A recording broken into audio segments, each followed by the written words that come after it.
She charged 88,000 yuan to teach women how to tilt their heads. The angle of the chin. The flutter of an eyelash. The exact moment to let a man believe is one. Her name was Zhou Yuan.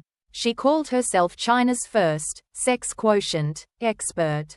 In January 2026, her videos went viral, not because women wanted to learn, but because the internet couldn't stop laughing. "Let your eyes give themselves away," she purred into the camera. Her body twisting into what she called an X shape. But not completely. The mockery was merciless.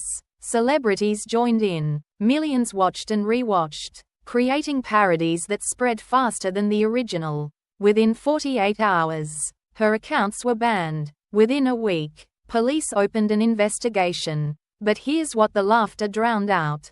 Zhou Yuan had been doing this since 2018. For 7 years, she operated in plain sight, running over 500 workshops, collecting more than 24 million yuan. Tens of thousands of women had already paid. The question no one was asking: why did they pay? The answer lies in a wound that runs deeper than any viral video can show. In 2019, a young woman named Bao Li sent her last message to her boyfriend. "Meeting you was like meeting someone who shines," she wrote. "But I am just garbage."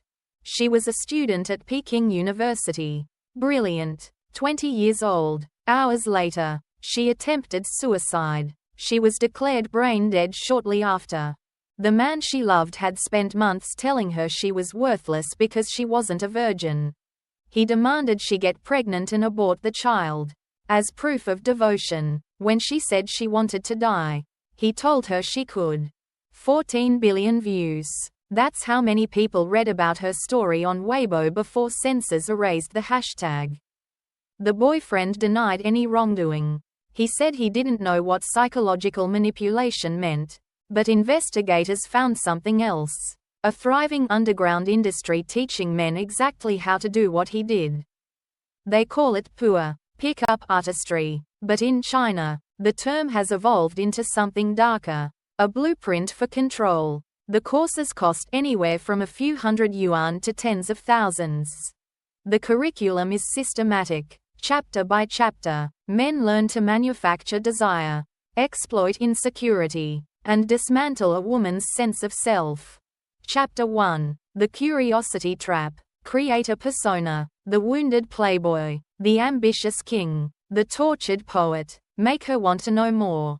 Chapter 2. The Exploration Trap. Reveal your fabricated pain. Childhood trauma. Lost love. Watch her need to save you. Chapter 3. The Obsession Trap. Make her confess her feelings first. Establish emotional contracts. Test how far she'll go. Chapter 4. The Self-Destruction Trap. Turn cold. Magnify her smallest mistakes. Make her believe she's ruining everything. Chapter 15. Yes. 15. Is called suicide encouragement. The instructors aren't subtle about it. They teach men that once a woman attempts suicide for you, she will never leave. By 2018, these courses had enrolled over 1.8 million members. The largest company, Langji, employed 400 people and trained 100,000 students at its peak. One student, interviewed by undercover reporters, described his week: 7 days, 16 women. He used the term TD, short for push down. It means exactly what you think it means. The women who seek out Zhou Yuan's courses are not the same as the women targeted by PUA predators. But they drink from the same poisoned well.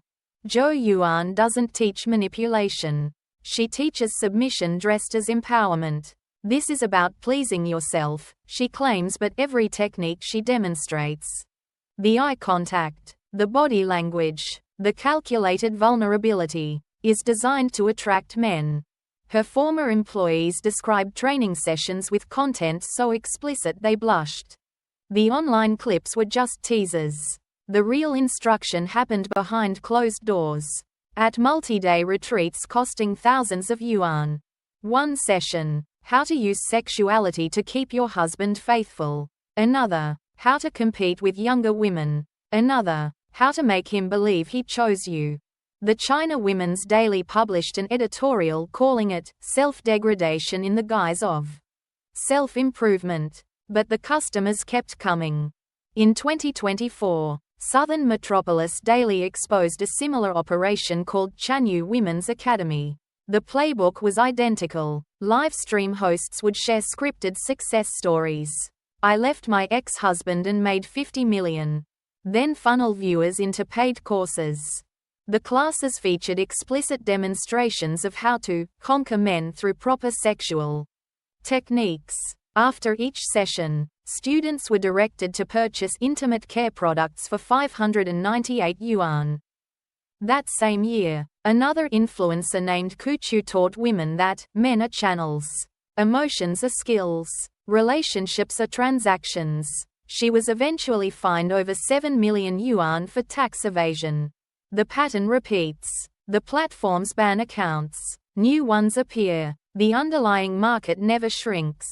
Consumer protection data from 2025 shows over 40,000 complaints about skill training scams, with disputed amounts exceeding 202 million yuan. Less than a third were resolved. Why do women keep paying? In 2020, the World Economic Forum ranked China 106th in its Global Gender Gap report. In 2006, it had ranked 63rd. The country wasn't just stagnant. It was sliding backward. Chinese women are more educated than ever. They earn more, achieve more, and demand more. But socially, they remain trapped in a paradox. Success at work doesn't translate to success in relationships. Age is held against them. Unmarried women over 27 are called leftover. Divorced women are damaged goods. The pressure is everywhere. Parents, colleagues, the entire apparatus of social expectation. Zhou Yuan didn't create this anxiety. She monetized it. Her courses promised a shortcut, a way to bypass the grinding unfairness through technique rather than transformation. Learn the right glance, the right posture, the right words, and you can game the system without changing it. It's the same false promise PUA makes to men, and it extracts the same toll. In Sichuan, a woman named Amy dated a man who forced her to call him master. He told her she was 30, too old to have options. For 3 months, she endured constant criticism before she escaped. In Shanghai, a woman named Kate Zhang reconnected with a high school boyfriend. He told her to get pregnant and abort the child. The same demand Bao Li's boyfriend made. When Kate said she wanted to die, he replied, "Then you can go ahead and die."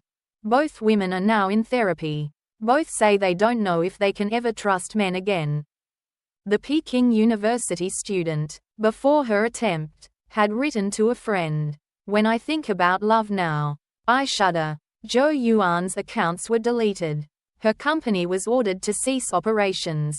Investigators from market supervision, public security, and cultural enforcement formed a joint task force.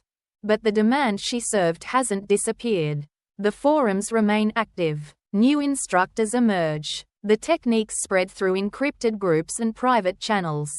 In the aftermath of the scandal, one comment on a news article went viral. A woman wrote, "Sisters, don't learn these things to please men. Learn technology. Learn medicine. Learn something that actually advances humanity. Rise above this zero-sum game. That's how your life becomes brighter." The comment received hundreds of thousands of likes.